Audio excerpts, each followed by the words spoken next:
I can define a function in EngineeringPaper.xyz just by simply defining a variable like I normally would. Here I defined y as a sine wave, and I define the frequency, but I haven't defined t, so if I query y by doing y equals, it's still expression in terms of t. And of course I could say t is 0.025 seconds, for example, and that's going to assign t, but I can only look at y at one value of t. If I want to look at various values of t, I can actually call it as a function by adding parentheses after my y and say t equals 0.025 seconds,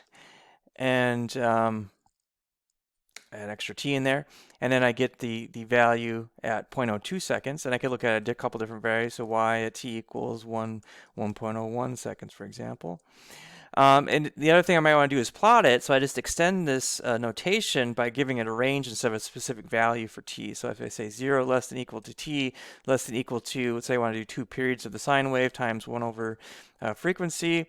I got to make sure I do units on the lower limit. The upper limit will already have units because I'm taking a reciprocal of frequency, and that equals, and now instead of getting a number, I get a plot. Now you notice in a plot, if I zoom in here, it's kind of jagged, so the default number of points isn't very many, so I can do with 1,000 points after the call to the function, and then I get a much smoother plot. And then I can also change units of the y-axis by adding units after the query, just like we always can, which is to centimeters for the y-axis, for example.